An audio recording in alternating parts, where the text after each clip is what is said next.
Salam alaikum, Azul Flaoun. Bonsoir. C'est l'émission Microscope, comme vous avez l'habitude, mais notre sujet d'aujourd'hui, c'est une tempête d'indignation et de colère qui a frappé aujourd'hui Tizi Ouzou, petit village à l'extrême sud du pays, et limitrophe de son jumeau, Tizi Ouzou, Mali. Les autorités ont tenté de disperser les manifestations en ripostant par la force, en faisant usage de balles réelles. Il y aurait un mort et plusieurs blessés, selon des sources locales, dans un communiqué rendu public hier.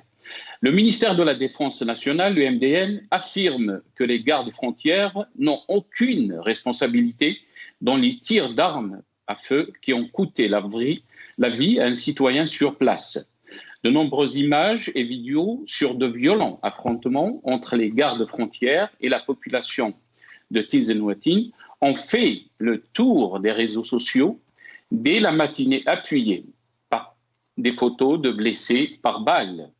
Des faits qui ont fait l'objet d'un communiqué rendu public hier en fin de journée par le ministère de la Défense nationale, le MDN, et dans lequel il est expliqué que les incidents se rapportent à une tentative menée par des personnes connues par leurs activités suspectes dont la contrebande et le crime organisé, visant à détériorer le mur de sécurisation en appelant les habitants à la violence et à la manifestation dans une manœuvre visant à libérer l'étreinte sur leur intérêt dans la région. Le communiqué affirme par ailleurs qu'au moment où les éléments des gardes frontières ont intervenu pour apaiser la situation, des coups de feu inconnus ont été ouverts depuis Erlaben en direction des positions de nos gardes frontières, ayant touché un individu parmi la foule qui a été immédiatement évacué par les gardes frontières pour être pris en charge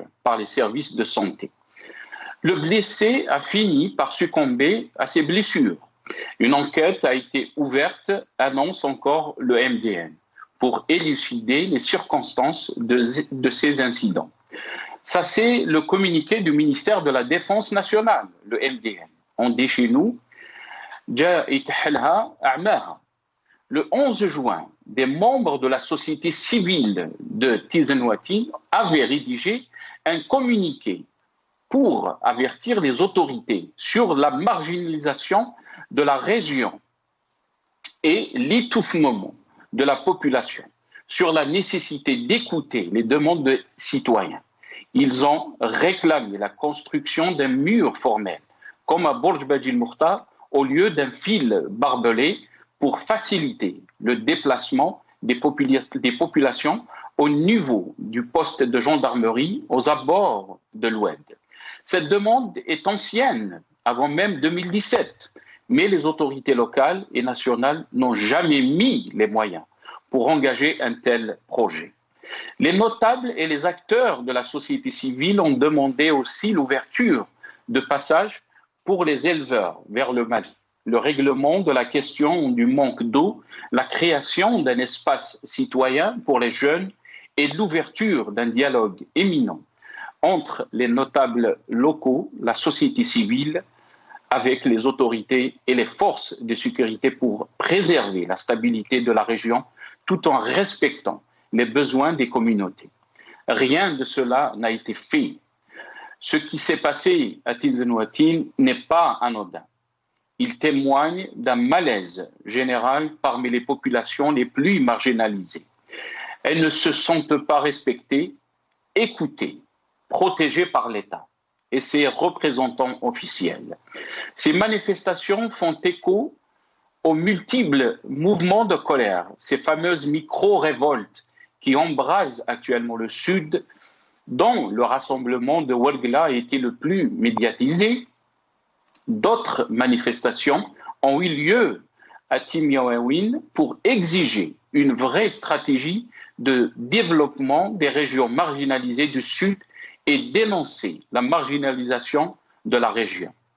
Même si ces manifestations ne sont pas traduites dans ces revendications politiques associées au Hirak, elles demeurent éminemment politiques car elles contestent le caractère incompétent illégitimes et mafieux des régimes finissants. Ces populations de l'ombre sont conscientes de ces enjeux. Elles savent très bien qu'un changement réel nécessite une mise en cause générale du fonctionnement et de la gouvernance du pays. Vous nous dites, Jazair Jadida, le peuple vous dit, Dawla Madaniya, Mashi Askariya.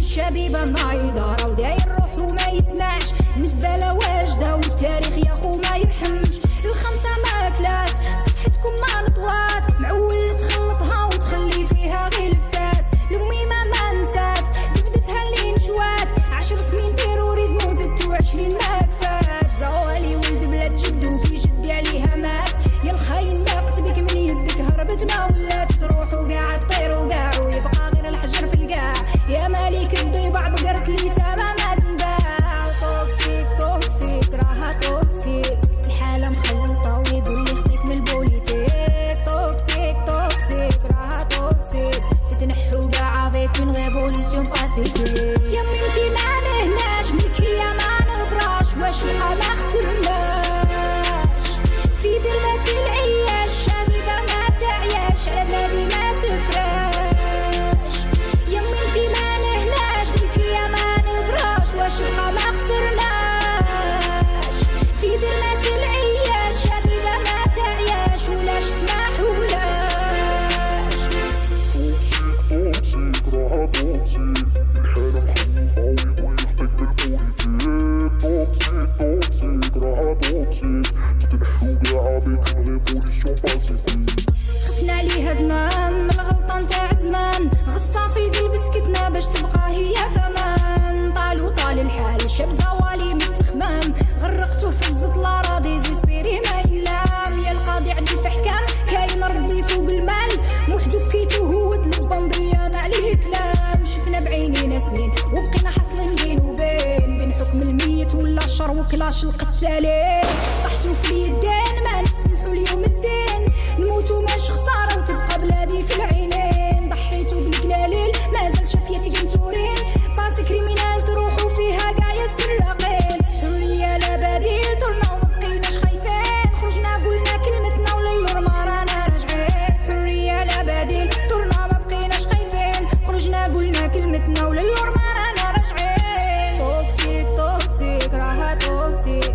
الحالة مخلطة ويقول لي خديك من البوليتيك توكسيك توكسيك راها توكسيك اسمع السون استغل دي توكسي نقيلك ودنيك يا بنتي ما نهناش ملكية ما نبراش واش ما خسرناش في برة العياش شبيبة ما تعياش على بلادي ما تفراش يا بنتي ما نهناش ملكية ما نبراش واش ما خسرناش في برة العياش شبيبة ما تعياش ولاش سماحولاش يا بنتي ما نهناش ملكية ما نبراش واش ما خسرناش في برة العياش شبيبة ما تعياش على بلادي ما تفراش يا بنتي ما نهناش ملكية ما نبراش واش ما خسرناش في برة العياش شبيبة ما تعياش ولاش سماحولاش يا بنتي ما نهناش ملكية ما نبراش واش بقى ما خسرناش في برمة العياش شبيبة ما تعياش على بلادي ما تفراش Tiznouatine, Algérie, Tiznouatine, l'arbre qui cache la forêt, c'est le titre de notre émission ce soir sur Microscope. Et pour en parler, j'ai le plaisir d'avoir avec nous Adel Djebbar, qui est analyste politique depuis le Canada via Skype. Adel Djebbar, marhaba bik, bonsoir. Allah yassalmak Nasser, merci beaucoup pour l'invitation. Un grand bonjour à notre peuple en Algérie et mes tristes condoléances à la famille du défunt et à nos frères de l'extrême sud algérien, à tous les Algériens sans exception aucune. يعطيك الصحة ربي يرحمه إن شاء الله. On aura aussi Amen. avec nous, avec plaisir, Mohamed Khelfaoui, ancien cadre du DRS depuis Alger. C'est Mohamed, marhaba bik. يبارك فيك يسلمك مرحبا بكل من يتبعوا فينا. On aura aussi le plaisir d'avoir Omar Ait Moukhtar, qui est militant politique depuis Alger aussi. Omar Ait Moukhtar, bonsoir. Azoul Filay.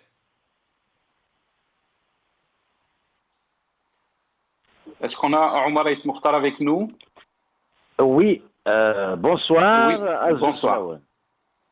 Merci Omar Ait Moukhtar, plaisir de vous avoir dans cette émission.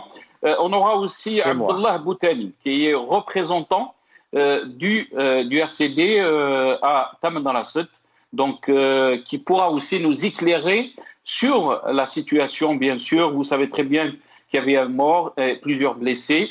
On essaiera de comprendre ce qui s'est passé exactement à Tizi Ouzou. Abdullah Boutani, مرحبا بك, مساء الخير, ونشكرك على حضور في هذه الحصة. أزول بونسوار, شكرا, السلام عليكم على الاستماع للجميع. On aura aussi le plaisir d'avoir Nabila Ismail, qui est avocate, militant des droits de l'homme. Depuis Alger aussi, Nabila Ismail n'est pas avec nous. On essaiera de la voir durant cette émission. Adel Jabbar, je vais commencer cette émission très rapidement avec vous. On essaiera bien sûr de faire intervenir Abdallah Boutani pour essayer de comprendre ce qui s'est passé donc à Tizi Ouzou. C'est très malheureux ce qui s'est passé là-bas, mais on essaiera aussi de comprendre qu'est-ce qu'il y a, pourquoi ce malaise de la population de Tizi Ouzou. Adel Jabbar, comment essayer de comprendre ou d'expliquer ce qu'on a vu hier, des tirs à balles réelles face à une population qui demande de vivre dignement? Le comportement de la part du pouvoir militaire.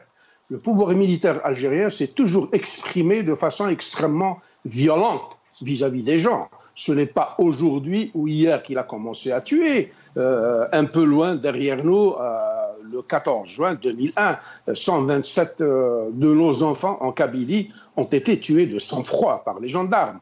Le ministre de l'Intérieur de l'époque disait que Guermeh Massénissa n'était qu'un petit voyou, et puis c'était un trafiquant de drogue, etc.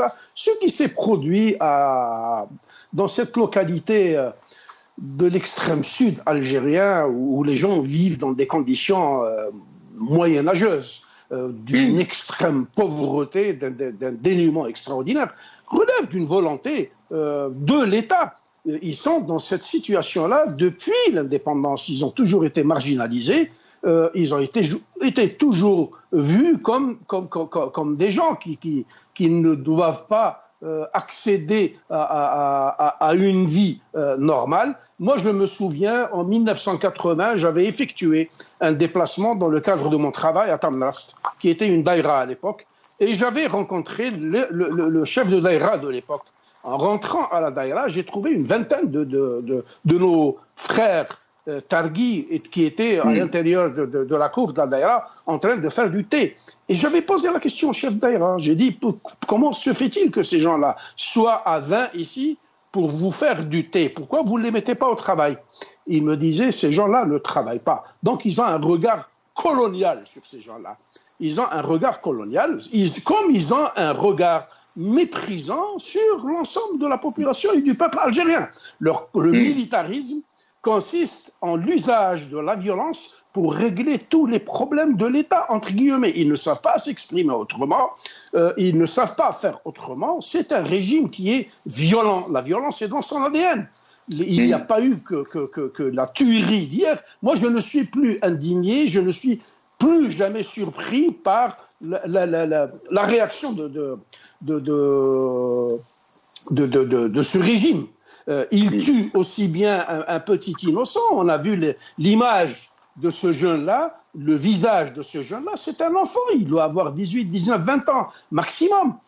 Il n'a pas tout l'air d'être un trafiquant. Maintenant, les communiqués laconiques de l'JICH, du ministère de la Défense, plein de mensonges, truffés de mensonges. Ça ne le surprend plus. C'est la première. Très bien, très bien. On reviendra, Saad Djebbar, sur ce communiqué.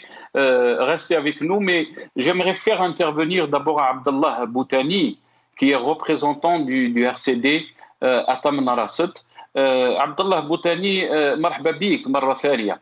يعني أنت مسؤول يعني في تمن راسة عن حزب الRCD. يعني حطنا في الصورة حتى نفهم يعني واش صرا في تيزن واطين، نفهموا يعني وعلاش هذا استعمال هذا يعني القوة والعنف ضد الناس عزل اللي ناضوا باش يطالبوا بالحقوق تاعهم يعني. شكرا. اولا فيما يكون في مدينه تنزواطن او الحادثه الاخيره المتزامنه مع يوم 15 جوان في هذا العام بمدينه تنزواطن، كانت مطالب متراكمه للمواطنين المتواجدين في تلك المدينه. كانت مطالب اجتماعيه في مختلف المجالات، وفي الاسبوع الاخير قاموا بعض الشباب بطلب الحضور المسؤولين من ضمنهم رئيس المجلس الولائي ورئيس المجلس الولائي والوالي، لكن لم تستجيب السلطات الاداريه عن مطلب يعني اللقاء مع هذه الفئة الاجتماعية المتواجدة. كما نعلم أن منذ أكثر من 20 سنة تتوالى مطالب الاجتماعية المتمثلة في الصحة، المتمثلة في تعبيد الطريق المتواجد بين ولاية تمن راسة ودائرة بلدية تنزواطن. كما نعلم أنها مسافة 600 كيلومتر إلى حد الآن منذ الاستقلال إلى يومنا هذا لم يتم تعبيدها. كما نعلم أن منطقة حدودية بعيدة منطقة رعوية، منطقة أيضا تعبر عن الواجهة للدولة الجزائرية في جنوبها مع الدول الإفريقية، ولهذا يجب أن تكون لها عناية أو يجب أن تكون لها خصوصية لإعطاء الصورة للدولة الجزائرية أو للجمهورية الجزائرية في الدول المجاورة إلى ذلك. رغم ذلك يعني ماذا حدث بالضبط يوم 25 في الآونة الأخيرة مع الترتيبات أو مع الاحتياطات الأمنية والاحتياطات للمرضى الوباء الكورونا الذي قامت السلطات ببعض الإجراءات الأمنية المتشددة في مختلف المجالات في مختلف المجالات، وخاصة في الجانب الأمني الذي قاموا بوضع سد بسلك الشائك بين المدينتين. كما نعلم أن مدينة تنزواطن الجزائرية مجاورة لمدينة تنزواطن المالي، يعني في البلد المالي. يعني هناك إن صح التعبير نقول هذه نفس العائلة، عائلة واحدة أو مجتمع واحد. كما نعلم المجتمع الطارقي أو المجتمع الأمازيغي المتواجد في تلك الحدود الجغرافية للصحراء الكبرى لا يعرفوا عن تلك الحدود التي صنعت ما في الآونة الأخيرة من قبل المخطط المستعمر إلى غير ذلك. كانت هناك طبيعة للمجتمعات لهم صورة خاصة بالتعايش والترابط والتكامل وحتى التعامل التجاري والتعامل بين هذه المجتمعات.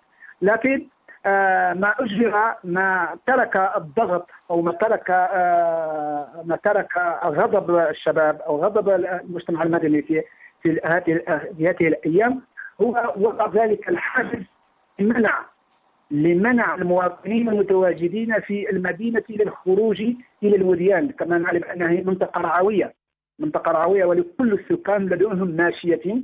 المواشي ترعى في المراعي البعيدة عن المدينة، ليس كما في الرعي في المزارع إلى غير ذلك، بل هناك طبيعة صحراوية ترعى في مسافات بعيدة جدا. نعم. أولا لم يقبلون بهذا الحاجز، وكان الحاجز يعني محيط بالقوى الأمنية. بعد الطلب الأول قاموا بتفريغ يعني شحنة غضبهم الغير الذي يعني يتم استقبالهم من قبل المؤسسات المدنية والإدارية لاستماع إلى انشغالاتهم. نعم. قاموا نعم. يعني حبينا عبد الله بوتالي الكلام اللي راك تقوله كان يعبر على واش قالوه يعني السكان تنزواتين يعني الاشياء يعني الحقوق تاعهم اللي كانوا يطالبوا بها. ولكن عندما نرجع نولي اللي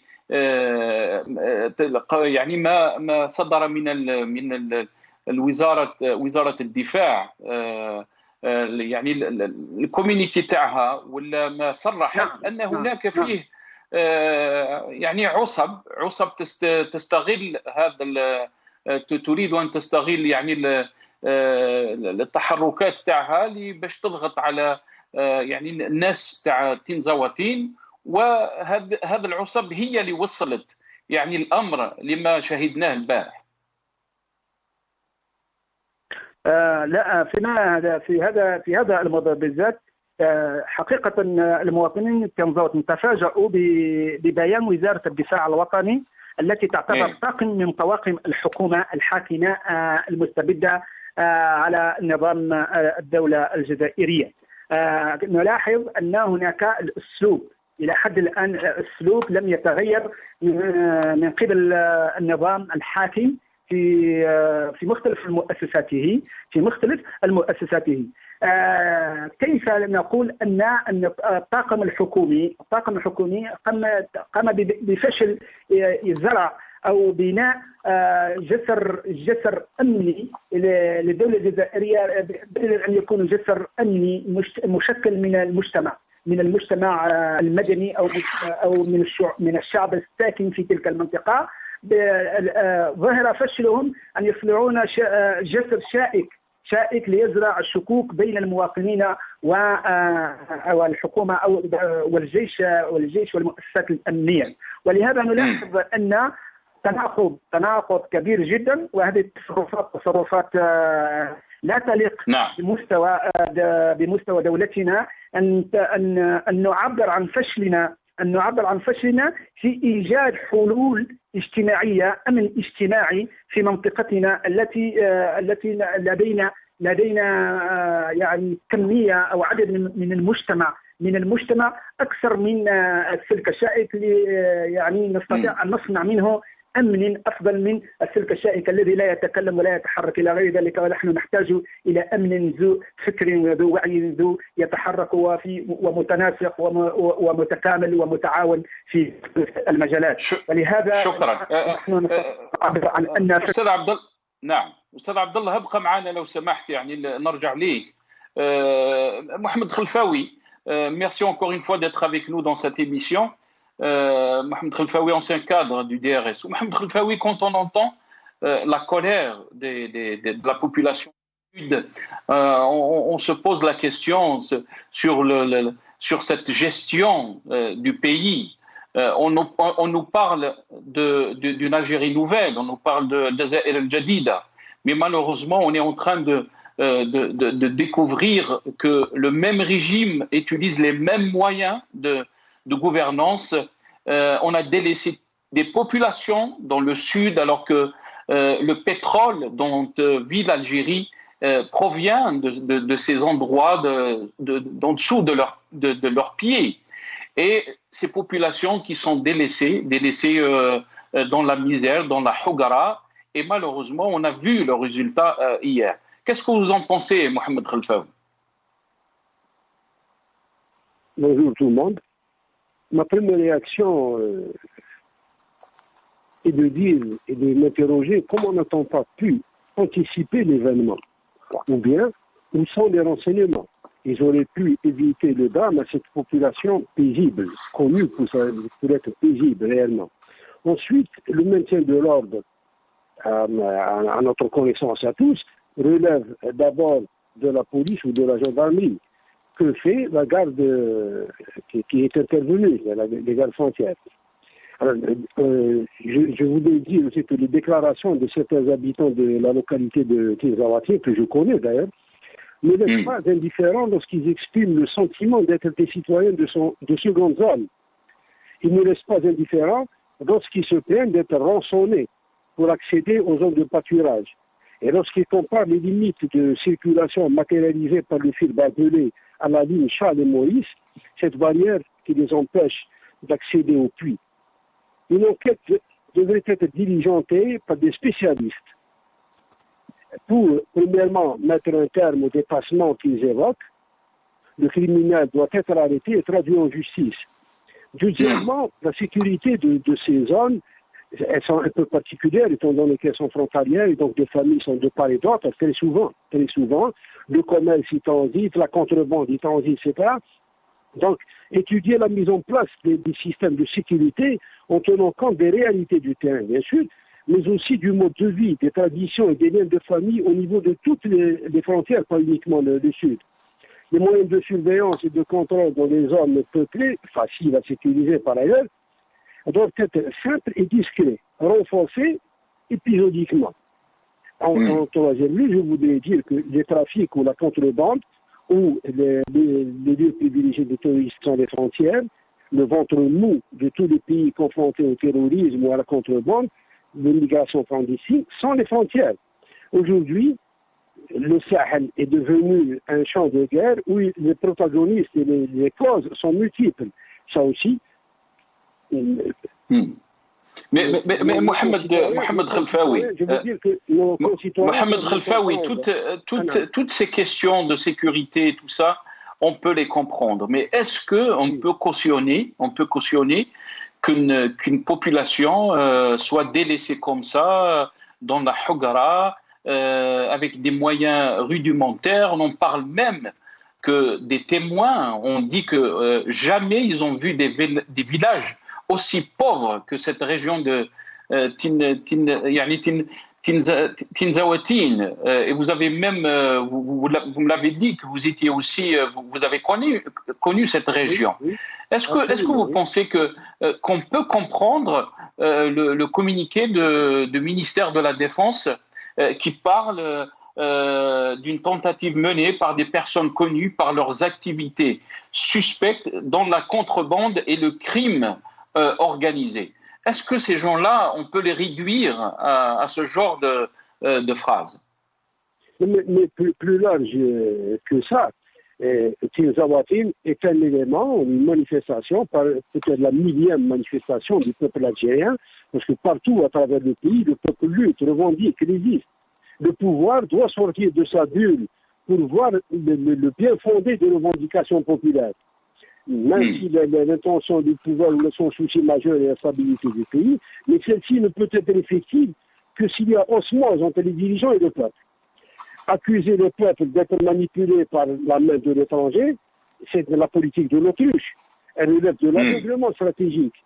Au-delà, il faudrait quand même tendre une oreille attentive à ce peuple et s'interroger ou se remettre en cause.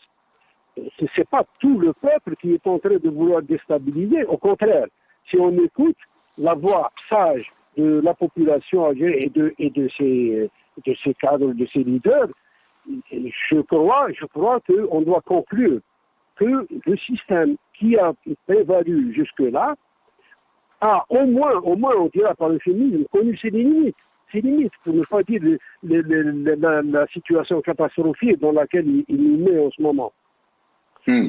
Quand vous dites, si Mohamed Khelfaoui a connu ses limites, moi j'ai dit dans mon intro que les Algériens sentent que c'est un régime finissant, qui est arrivé à son bout par ses idées, par sa façon de gouverner, et que les Algériens ont des aspirations d'avenir. Ils veulent construire leur pays sur des bases nouvelles, sur des bases solides, et ils sont en train de voir vers le futur.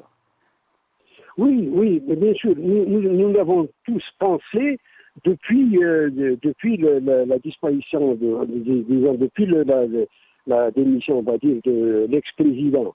Parce que nous avons vu que toute une génération qui se prévalait de la légitimité révolutionnaire, un système d'organisation ou d'édification du pays, etc., est parti. C'est-à-dire un discours est révolu. On a pensé donc qu'avec ceux qui arrivent, qui n'ont pas participé à la guerre de libération, ni, disons, n'ont pas été les organisateurs, pour ne pas dire les stratèges ou les décideurs à l'époque de la révolution agraire et tout ce qui s'en est suivi, ils étaient relativement jeunes, ou peut-être ils n'avaient pas encore atteint des postes de décision ou de suggestion. Et donc on a pensé tous que ces gens-là, autant que nous, on est un peu de la même école, avec les mêmes ambitions et les mêmes rêves pour le pays.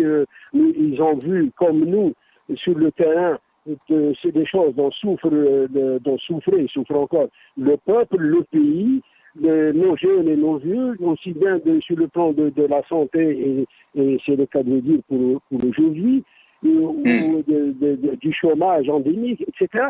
Tout ça, on pensait que eux et nous, voyons, si on ne pense pas de la même manière, certainement, mais on voit quand même, et on a vécu les mêmes difficultés, et on a eu les mêmes rêves pour ce pays. Moi, je pense qu'on a eu tous les mêmes rêves pour ce pays, pour en faire le beau pays, il est beau d'ailleurs, il suffit qu'il soit bien géré, ouvrir la possibilité au peuple. Très bien. Donc, vous dites, Mohamed Khalfaoui, qu'il suffit de bien le gérer, ce pays. Restez avec nous, je reviendrai à vous. Omar Ait Mukhtar, militant politique, est avec nous. Merci encore une fois, c'est Omar, d'être avec nous. C'est Omar, on est en train de vivre un malaise en Algérie. Et ce qu'on a vu hier, ça reflète le malaise des Algériens face à ce régime qui n'arrive pas à comprendre les aspirations et les revendications du peuple algérien. Qu'est-ce que vous en pensez quand vous avez vu des images hier? Bien sûr, un de nos frères est mort, Rabbi Rahmou, plusieurs blessés, face à une population qui a été délaissée des années et des années et qui demande juste leur droit à une vie digne. Omar Ait Mukhtar.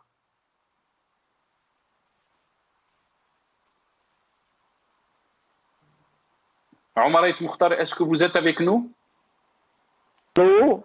Allô. Oui, on vous entend très bien. Voilà, je vous entends. D'abord, Allah yarhamou, paix à son âme, à ce jeune homme décédé.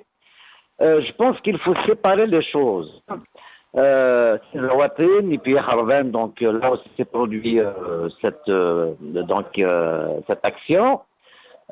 Nous sommes dans une zone frontalière connue pour la contrebande. Les services de sécurité sont à cheval sur deux choses. Les gardes frontières, donc, la frontière est fermée à cause de cette crise sanitaire. La crise sanitaire a fait des dégâts dans le monde entier. Les gens sont affamés, ils ne sortent pas, ils ne travaillent pas. Malheureusement, Covid-19 impose cela. On n'a pas le choix. Mais il faut séparer des choses. Les revendications sociales des zones du Sud sont légitimes. Les gens sont méprisés. Hogra, tout ce que vous voulez, elles sont légitimes. Mais on a dit, on obéit à un calendrier qui vient je ne sais d'où. On veut allumer le feu dans ce pays à tout prix. C'est que je comprends Omar Ait Mukhtar, qui c'est qui veut allumer le feu en Algérie? Ces populations ont soulevé leurs revendications, ça fait des années. Ils essayent d'être écoutés face aux difficultés de leur vie. Quand on parle d'une personne qui n'a pas l'accès à l'eau, qui n'a pas l'accès à la santé. mais vous êtes en train de répondre à la question que vous avez posée. Mais laissez-moi vous donner mon avis. Très bien. Ce n'est que mon avis, je ne détiens pas la vérité. Je vous dis une chose, c'est que ces jeunes du Sud, d'où vous voulez, leurs revendications sont légitimes. À la limite, l'État n'assume pas sa mission, c'est qu'il y a des inégalités flagrantes. Donc, des gens font... L'Algérie, c'est Alger. Toutes les richesses sont concentrées dans le nord. Donc ces jeunes-là, ils ont raison. Donc, mais cette crise sanitaire a accentué cette indifférence, ce mépris et tout ça. C'est que les gens ne peuvent même pas subvenir à leurs besoins. Quand tu affammes les gens, ils vont sortir. Même à Alger, j'ai rencontré des transporteurs, ils veulent manifester, on n'a pas de quoi manger, on va sortir. Mais est-ce que tu vas prendre le virus? Mais on n'a pas le choix. C'est pas, on vous laisse travailler, vous allez contaminer tout le monde, on va se contaminer, on va tous crever. Donc, dans le sud, il y a un problème. On est dans une zone frontalière. On est confronté à 3 problèmes. Le problème sécuritaire, donc, les gardes la frontière est fermée, vous savez qu'il y a des contrebandes, il y a des terroristes, il y a des gens qui manipulent, on est en face de l'Azawad, le Mali, tout ça, ça veut dire beaucoup de choses. Hein. Les armées étrangères et tout ce qui arrive, tout ça, pas pour rien, ils ont un agenda. Donc voilà, le problème qui se pose. Qu'est tiré d'abord sur ce jeune homme? Moi, je m'arrête au communiqué de l'ANP qui dit que, d'abord, il y a une enquête, il faut attendre à ce que cette enquête détermine les responsabilités. Que ça vient, bien évidemment, les contrebandiers peuvent le faire. On laisse ça au dos de notre armée. Je ne dis rien, il y a une enquête, laissez l'enquête se faire. Par contre, si on met l'enquête, donc, il y a un problème parce que ce fera on veut absolument mettre en avant la situation sociale des gens qui est légitime par le Covid-19, par cette crise sanitaire. Donc, il n'y a pas lieu de faire tout un spectacle. Il faut attendre. Donc, bien évidemment, je reviens encore sur les raisons, c'est que les conditions sociales dans la région sont inacceptables. On ne peut pas, on vit des conditions moyenâgeuses. Je suis entièrement d'accord. Il faut trouver des solutions à cette population. Plus d'ailleurs, on parle des richesses du Sud, c'est les gens du Nord qui les exploitent. L'État nouvel. L'État est en train l'État, elle doit se construire. Il faut aider l'État à se construire. Je viens d'écouter, vous dites qu'il est du DRH, je ne sais quoi. Mais qu'est-ce qu'il a fait avant? Au moment qu'il connaît Zawatini, Khardani, tout ça. Mais il doit expliquer déjà le côté sécuritaire d'abord. On est confronté à un problème sécuritaire. Qu'est-ce qu'on ferme la frontière? Ce n'est pas évident pour les militaires. Après, on leur colle encore une chose, c'est qu'on a tiré sur quelqu'un. Je ne crois pas. De toute façon, moi, j'allais faire au communiqué de l'armée et laissant cette enquête démontrer ce qu'il y a. Donc, il n'y a pas lieu d'enflammer les choses. Très bien. Omar Mokhtar, vous savez très bien comment les communiqués, il faut les prendre en conditionnel. On a bien sûr ce qui s'est passé en 2001 et vous, je pense que vous étiez témoin de cette période. 2001, oui. Quand ils nous ont annoncé... 2001, c'est très simple. C'était un quand ils nous ont annoncé, je vais juste continuer juste pour éclaircir un peu ce que je voulais dire, c'est que Zarhouni, ce temps-là, était le ministre de l'Intérieur et qui nous a dit, nous a sorti un communiqué, il a fait même une conférence de presse et qui a parlé de Garmah Massinissa étant un voyou, alors que c'était tout à fait faux. Mais monsieur, c'est le voyou et l'État n'a pas protégé la population. Il y a 127 morts exactement, mais bien évidemment, on ne va pas coller maintenant Tizawatin à la crise. Oui, mais quand vous dites, quand vous nous parlez que vous faites confiance au communiqué du ministère de la Défense. Monsieur, construisons cette nouvelle Algérie, faisons confiance à notre armée. Les fondations de l'État, ne collons pas Tizawatin à ce qui s'est passé passé en Kabylie en 2001. Zarhouni a dit que Mahmasili, ça a été envoyé. C'est lui qui est voyou. D'ailleurs, où est-ce qu'il est maintenant, Zarhouni? Donc, moi, je vous parle d'Alger. Il faut être réaliste. Il faut être pragmatique. Non, très bien. On veut vivre le fondement par rapport à cet incident. Peut-être c'est une bavure, un élément qui a tiré, mais le communiqué de l'armée dit que ça vient contrebandier et ça peut se faire sans l'enquête se faire. N'exploitons pas cette misère sociale de cette population pour réflamer l'Algérie. Très bien, c'est Omar, très bien. On va essayer de... Très bien, restez avec nous, Omar et Mokhtar, restez avec nous, je reviendrai à vous. Adel Djebbar, il ne faut pas exploiter cette misère sociale et que l'Algérie... elle est visée parce que c'est un pays riche. Donc, il ne faut pas tomber dans ce jeu, nous dit Omar et Mokhtar. Là, c'est sa vision des choses. Je pense que ce monsieur-là est dans une galaxie, en dehors du système solaire. Il est en train de défendre l'indéfendable. Et je ne veux pas en faire une affaire personnelle. Autant je suis agréablement surpris par la posture, l'analyse, le point de vue d'un ex-officier supérieur des renseignements algériens. J'aurais tellement souhaité et espéré de tout cœur que tous les officiers supérieurs de l'armée algérienne et des services de renseignement et de sécurité algériens puissent avoir la vision de monsieur Mohamed, que je félicite, en direct devant tous les Algériens. Maintenant, on est en train de nous rabâcher les mêmes histoires qui nous ont fatigués depuis 1962. Si ce n'est pas le pied de l'étranger, c'est la tête de l'étranger. Si ce n'est pas l'étranger, c'est les Algériens de l'étranger. Les plus grands ennemis de ce pays-là, c'est les gens qui l'ont gouverné depuis 1962 jusqu'à date.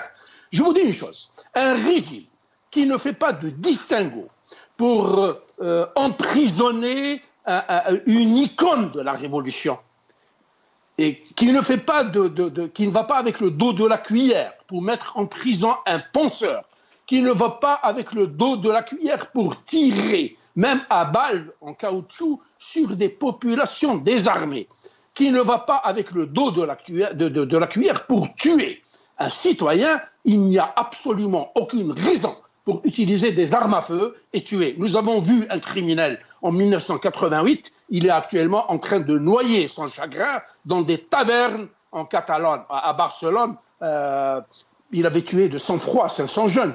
Et quand on lui avait posé la question, il dit on n'était pas équipé pour. C'est-à-dire que l'ADN de la mort et de la violence, elle est chez ce régime-là. Il ne sait pas utiliser autre chose que la violence. Maintenant, pour revenir à cette localité perdue, si nous avions un État respectable, je vous dirais une chose, il aurait pu, parce que leur comportement est un comportement colonialiste, ils auraient pu au moins s'inspirer des communes mixtes de la colonisation de l'époque pour faire du Tizenouatin algérien et malien une commune mixte qui est gérée par des notables de la région, où il y a du développement, où il y a de la santé, où il y a des écoles, où il y a de l'investissement qui se fait. Moi, je me rappelle, même à l'époque où les gens, critiquaient la dictature ou le pouvoir autoritaire de Boumediene. Je me souviens qu'à l'époque de Boumediene, Tamanrast avait sa foire. Il y avait des échanges commerciaux entre les populations. Je me souviens de Tindouf avec le Mougar, où les populations de l'extrême sud qui transhumaient, qui faisaient des échanges. Et les gens étaient extrêmement heureux. Parce que ces gens-là sont à l'origine des nomades. Donc la transhumance est dans leur sang. Aujourd'hui, on est en train de leur mettre des fils barbelés, comme dans un zoo, avec des fauves sauvages. On est en train de les affamer, on est en train de leur interdire d'aller voir le beau-père ou la belle-sœur ou la belle-mère qui est juste derrière l'oued. Et puis, on s'attend à quoi? Pourquoi cette gestion sécuritaire? Pourquoi cette gestion militaire d'un problème tout à fait civil? On aurait pu. L'Algérie a les moyens. On est en train de dire nous sommes. Mais quand Omar et Mokhtar vous dit, Adel Djebbar, Omar et Mokhtar vous dit qu'il y a des problèmes au niveau du Sahel et tout ça, il y a du problème du terrorisme, et que on doit prendre, l'Algérie doit prendre ses précautions par rapport à ça. C'est pas en tuant des civils. Ce n'est pas en tuant des civils. Je vais vous dire une chose. Moi, je suis un ancien de l'Afrique. J'ai bourlingué en Afrique pendant 17 ans. Et donc, cette région du monde, je la connais comme je connais le fond de ma poche. En 1997, j'étais à Ouagadougou, au Burkina, et j'avais rencontré une délégation d'Algériens qui sont venus de Tamarast.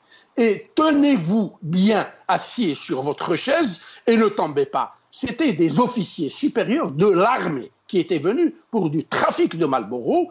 Il le faisait avec quelqu'un d'extrêmement puissant qui était le frère de l'ex-président burkinabé. Et donc, moi, j'avais assisté fortuitement, j'étais parti en affaires, et j'avais assisté fortuitement pour que ces gens-là convoient des conteneurs et des conteneurs de cigarettes. Toutes les cigarettes qui venaient en Algérie venaient du Burkina Faso via le port d'Abidjan. Donc, on ne me raconte pas des histoires. Maintenant, si on veut stabiliser cette région, ce n'est pas en coupant une famille en deux, ce n'est pas en imposant une vision sécuritaire qui a tout l'air de flancher parce qu'elle ne règle pas les problèmes. Maintenant, pour revenir à cette histoire de Azouad, etc., moi, j'aurais tellement aimé que l'Algérie, le régime algérien, parce que les Algériens sont contre, ne s'implique pas dans ce conflit qui ne nous intéresse ni de près ni de loin, parce qu'aujourd'hui, si des événements de ce type-là sont en train de se produire, il me semble fort bien que ça ne peut être l'œuvre et la manipulation que de forces intérieures pour pouvoir légitimer le passage en force de leur constitution qui stipulera ou qui autorisera l'armée nationale algérienne à aller intervenir quelque part, faire de la sous-traitance, faire du mercenariat pour le compte de puissances étrangères. Maintenant, autre chose, le risque dans cette affaire-là, c'est que si demain notre armée intervient à l'extérieur, dans le cadre de l'OTAN ou de l'ONU ou de je ne sais pas quelle autre structure internationale, attendons-nous à ce qu'il y ait des militaires qui viendront aussi, des militaires étrangers qui viendront intervenir en Algérie pour porter main forte à une armée qui sera face à du terrorisme, entre guillemets. Très bien. Restez avec nous, Adel Jabbar. Restez avec nous. Mohamed Khelfaoui, je reviens à vous. Mohamed Khelfaoui, est-ce qu'on peut justifier le tout sécuritaire, l'utilisation de cette violence contre les populations du Sud et le justifier pour la situation sécuritaire au Sahel et dire qu'il y a un danger et qu'il faut faire attention et même s'il y a des abus, ces abus sont justifiés. Est-ce qu'on peut comprendre une logique comme pareil? Bon, évidemment, non. Seulement, permettez-moi de remercier ces Jabbar pour les gentils mots à mon adresse. Et malheureusement, je dois regretter ce qu'a dit Aït, j'ai oublié son nom. Mon compatriote, Omar Aït Moukhtar, mon compatriote ici, lorsqu'il s'est attaqué à ma personne. Moi, ce que j'ai dit, c'est à lire également entre les lignes, comme on dit, et je n'ai pas l'intention de donner mon CV ou ma production tout le long de ma vie jusque-là. D'ailleurs, mon obligation au silence pour certaines choses, donc m'oblige à me taire. Mais je crois qu'il vaut mieux qu'il donne ses idées, s'il en a, et il vaut mieux pour construire notre pays que de s'attaquer à des personnes qui sont, si on parle de nationalisme, je crois que personne ne va nous apprendre à nous tous ce que c'est. Notre engagement pour le pays, nous l'avons donné depuis l'âge de 10 ans. On était déjà en tenue militaire. Bref, je lui dis ça juste pour essayer de l'amener à réfléchir sur ce qu'il avance. Ceci étant, donc vous parlez des répercussions de la sécurité ou de la situation instable au Sahel. Elle dure depuis l'indépendance, cette instabilité. Et jusque-là, notre pays a su maintenir un certain équilibre, beaucoup de sagesse vis-à-vis de nos populations et vis-à-vis de nos voisins également. La sécurité nationale... Allô? Allô? Oui, je vous entends, c'est Mohamed. La sécurité nationale ne s'entend pas uniquement par les armes. Elle s'entend d'abord par le peuple. C'est le peuple, c'est de lui que les armées et les services de sécurité puisent leur personnel et leurs effectifs. C'est par lui qu'il avance, qu'il est informé, qu'il est renseigné, surtout s'il y a comme je disais tout à l'heure, cette osmose. S'il y a cet état, disons, de droit où le citoyen se sent concerné par le pays, responsable de ce qu'il fait, de ce qu'il vote, etc. Donc la situation au Sahel est ancienne, elle est connue, les raisons sont connues. Lorsque j'ai parlé et j'ai dit que notre sécurité doit avoir une certaine souplesse, etc., parce que je tiens compte que cette population au Sahel se reconnaît aussi bien au-delà de nos frontières qu'à l'intérieur de nos frontières. Et je ne peux pas développer plus que ça. Obligation de réserve oblige, même si je dois me répéter. Il y a une intelligence à mettre, il y a un esprit d'appartenance à développer, il y a une responsabilité et une gestion conséquente à cette situation. Sinon, les questions d'instabilité ou de terrorisme au Sahel, je crois que notre armée nationale et populaire a l'expérience qu'il faut, a les moyens qu'il faut et a les hommes qu'il faut. Ça, je n'en doute pas. Maintenant, les dérapages ici et là, malheureux du reste, ne peuvent pas expliquer ou justifier des interventions musclées contre une population paisible. Qu'est-ce qu'ils ont demandé à amener au pâturage? Maintenant, il faut aussi savoir, est-ce que cette population est consciente de danger? Pourquoi on a mis cette barrière ou ce mur de sable qui les a donc éloignés de leur centre de pâturage? Là, il faut des données techniques. Il faut savoir pourquoi ça a été mis là et pas ailleurs. Mais sinon, mélanger la situation du Sahel avec le pays, non, ça peut être là aussi un dérapage verbal. Très bien.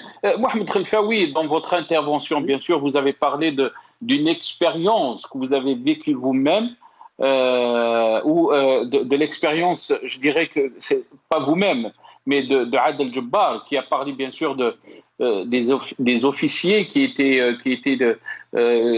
bien sûr des intermédiaires dans un certain trafic qui est pratiqué dans le sud. Est-ce que vous pensez, Mohamed Khelfaoui, est-ce que vous pensez, bien sûr, si on revient très rapidement sur l'affaire du consul ou de l'ambassadeur du Maroc en Algérie qu'on a accusé qu'il faisait partie des services, est-ce que vous pensez que nos consuls, que nos ambassadeurs aussi font partie aussi des services, et que c'est pas une vérité à cacher. Les gens qui sont dans la diplomatie, ils connaissent ça très très bien. Oui. Deux choses. Vous avez parlé des officiers intermédiaires. Je sais pas, moi je n'ai pas vu, mais des brebis galeuses, il y en a, et nous en avons vu. Ils sont, pour la plupart, sont en prison. Pour certains, ils sont en prison. Donc ça c'est malheureux de le dire. Au lieu d'être là pour le veiller avec un comportement presque parfait, exemplaire, voilà que bon, vous tombez dans des cas pareils, c'est douloureux, c'est malheureux. Pour ce qui concerne le communiqué ou l'intervention du porte-parole, heureusement on n'est pas à la première, je dirais, communication inadaptée. Les consuls, d'abord, chaque pays a le droit d'envoyer la personne en laquelle il voit des compétences qui servent la cause pour laquelle il l'envoie. Maintenant, qu'il soit des services ou d'ailleurs, c'est pas une part. Qu'il soit des services ou qu'il soit médecin ou qu'il soit footballeur ou la sportif quelconque, ce n'est pas notre problème. À nous de prendre nos devants, à nous de prendre nos responsabilités, à nous de protéger le pays et de l'avoir à l'œil, c'est tout. Maintenant, s'agissant de postes de consul, mais tous les pays du monde vous envoient dans les ONG ou dans les consulats ou dans le consul lui-même des éléments des services. Tous les pays du monde. Au contraire, ils voient aussi bien les pays bien avancés, développés et ces puissances aussi bien économiques que militaires, vous envoient des gens pareils. C'est pas systématique. Mais il y en a et ils sont nombreux, un peu partout à travers le monde. Encore une fois. Très bien. Restez avec nous, Mohamed Khelfaoui. Je vais essayer d'avancer parce qu'il ne nous reste pas beaucoup de temps. Je reviendrai à vous, Mohamed Khelfaoui. Omar El Mokhtar, vous avez entendu donc l'intervention de Mohamed Khelfaoui, de Adel Jabbar et de Abdallah Boutani, qui est représentant bien sûr du RCD à Taman Rasset. Est-ce que la réalité est différente par rapport à vous quand on sait très bien, beaucoup d'Algériens le disent, que ce qui se passe à Tinzaouatine, c'est une petite image de ce qui se passe dans toute l'Algérie, de cette hougra, de ces dépassements, de la volonté du peuple algérien à aller vers un changement radical du régime.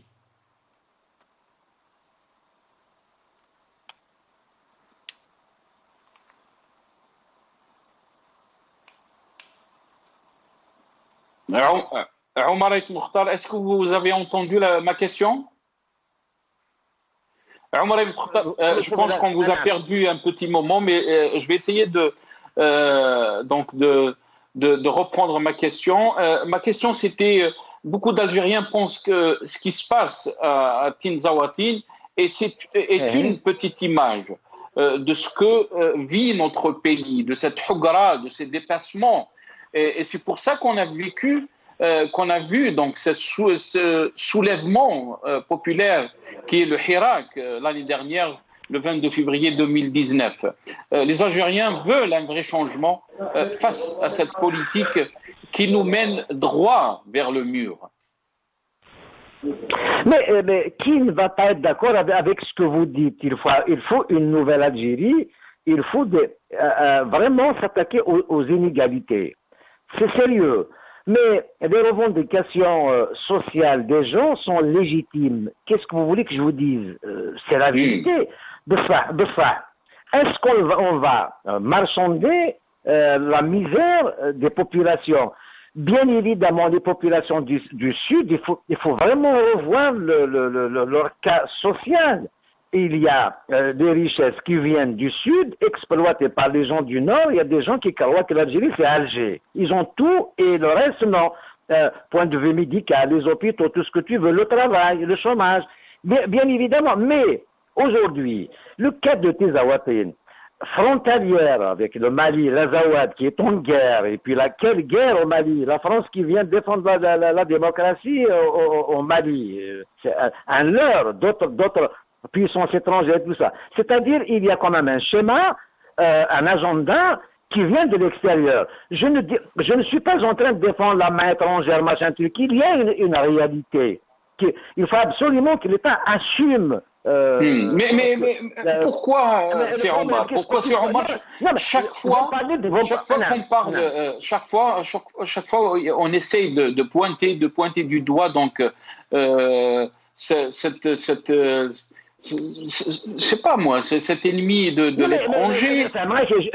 Je vous écoute. Vous savez, la meilleure solution dans le cas de Tinzaouatine, que ce soit une bavure, que ce soit les contrebandiers qui ont tiré tout ça, il y a des suppositions. Je ne peux rien dire aujourd'hui. Il y a une enquête de l'armée. Moi, je crois en la foi du communiqué du ministère de la Défense. Bien évidemment. Et puis, le Covid, le confinement. Mais on ne parle pas. Ça, c'est un fait. Je vais vous laisser la parole à Omar. Ça, c'est un fait. Mais on parle de misère qui dure. Ça fait des années et des années. Ce n'est pas le cas de seulement d'hier. Mais non, c'est la goutte qui a fait dévaguer le vase. Donc, regarde.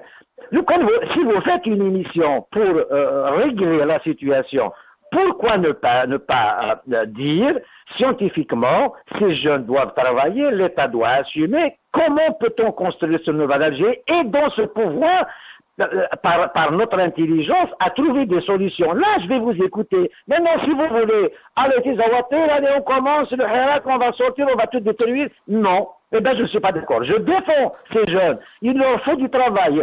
L'Algérie a les moyens, ne sont que 45 minutes dans un océan. Il y a un grand pays riche et tout ça. On est mal géré. Alors, venez mettre la main pour bien gérer. Très bien. Est-ce que vous pensez, c'est Omar, est-ce que vous pensez qu'on est en train de construire cette nouvelle Algérie? Je suis convaincu. Moi, je mets la main à la pâte. C'est pour ça que moi, je défends la République, les fondements de cette République, de ce pays. Après, l'armée, on a une très bonne armée, on a un très beau pays. Nous ne sommes pas organisés pour défendre nos droits. Et puis, n'oublions pas qu'on a des devoirs. Voilà le problème. Par exemple, aujourd'hui, très bien. Donc vous dites que la vision, vous êtes en train de dire que la vision de Tebboune et les gens qui sont derrière lui pour la construction d'une nouvelle Algérie, c'est ce qu'ils appellent Al-Jazair El-Jadida, est en marche et elle mettra en place un système. Écoutez, je vais vous dire. Juste un moment, c'est Omar. Parce que vous étiez aussi dans nos plateaux, c'est Omar. Vous étiez dans nos plateaux et avec tout le respect, vous savez très bien qu'il y a beaucoup de respect entre nous. Vous avez défendu Bouteflika et son bilan. Vous avez défendu, vous avez dit que cet homme a ramené la paix en Algérie, qu'il a sauvé l'Algérie et qu'il est en train de construire et qu'il a construit et qu'il a mis l'Algérie sur l'échelle internationale et c'est l'un des meilleurs pays au niveau de l'Afrique. Alors qu'on est arrivé, le peuple algérien s'est réveillé, il s'est dit que une partie du régime qui accuse l'autre partie, qui l'appelle Issaba. Comment on peut changer comment on peut changer comme ça de vision d'analyse?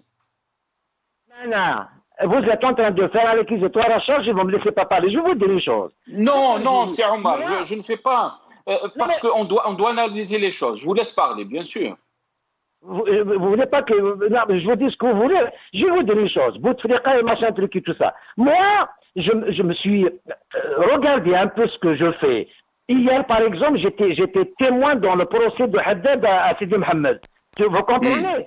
Les plaintes que j'ai déposées pour régler ces inégalités, mais je suis à l'intérieur du pays. Je ne suis pas d'accord avec ce qui se passe. Le 5e mandat. Alors, Salat Mouadjiza, il a Rabbi, il a le Gaïd Saleh, c'est un miracle. Moi, je ne vois pas lui-même, je ne suis pas Belhamar, moi, pour voir lui. Oui, mais c'est Omar, vous avez soutenu le 5e mandat. Et là, vous êtes en train de nous dire que Tebboune veut lancer cette nouvelle Algérie. Mais cette nouvelle Algérie, Tebboune, le président de la République, venez mettre la main, venez vous opposer au projet de cette construction. Je suis là en Algérie, par exemple, il y a un projet du gouvernement concernant l'industrie automobile. Je n'ai rien compris, je suis contre ce qui se fait, mais je suis en Algérie. Mais c'est Omar, la majorité du peuple algérien s'oppose donc à ce projet et il dit que Tebboune... La majorité, pourquoi vous connaissez la majorité, vous connaissez personne, moi... Ok, on va pas parler de la majorité, on va essayer d'enlever ce mot, mais on va dire les Algériens qui s'opposent donc à ce projet, avec tout le respect que je vous dois, c'est Omar. Les Algériens qui s'opposent à ce projet, on les met en prison. On les met en prison comme Karim Tabou, comme Boumala, comme Samuel Belhabi, comme Khaled Dararni. Khaled Dararni, Karim Tabou, Belhabi, c'est eux qui ont fabriqué, qui ont inventé l'eau chaude. Qu'est-ce qu'ils ont réussi dans leur vie? Pourquoi tu veux que je les écoute, moi? Je te dis, moi, pourquoi je vais t'écouter? Et qu'est-ce qu'ils ont réussi dans leur vie? Qu'est-ce qu'il a réussi? C'est facile. Donc, vous supportez les gens qui sont quoi? Moi, je ne suis pas contre la République. Ça va? C'est pas comme ça? Je ne suis pas contre la République. Je suis contre les projets politiques de certains, mais je ne m'oppose pas à l'État, moi. Je veux construire cet État. Je veux contribuer. Et voilà, c'est différent. Il faut faire la différence entre la République, entre le pouvoir, entre la politique et tout ça. C'est simple. Donc vous pensez sur Omar qu'on est dans la bonne voie. Et puis, Inch'Allah, c'est dans la bonne voie. En tout cas, il y a un président, il est en train de travailler, il faut lui laisser un an, on va le critiquer dans un an, critiquer son bilan, enfin, pas la personne. Son bilan, s'il est critiquable, évidemment, Tebboune ou pas Tebboune, il ne va jamais réussir à 100%. Il va réussir ce qu'il va réussir, il va y avoir des lacunes. Mais moi, je crois en sa sincérité. Et je l'aide, d'ailleurs je l'aide. Je lui dis, s'il m'écoute aujourd'hui, tout ce qui est donc plan de l'industrie automobile est à l'heure. C'est comme celui du passé. Ce n'est pas ça. J'ai une autre idée. Ça ne veut pas dire que je détiens la vérité en tous les cas. Mais je m'oppose scientifiquement ici en Algérie. Très bien. On va essayer de finir cette émission très rapidement. On me disent qu'il ne me reste pas beaucoup de temps. Adel Jabbar, un tour de micro très rapidement. Adel Jabbar, qu'est-ce que vous en pensez? On est sur la bonne voie. Il faut mettre la patte si on veut construire une Algérie nouvelle, nous dit Omar Aït Moukhtar.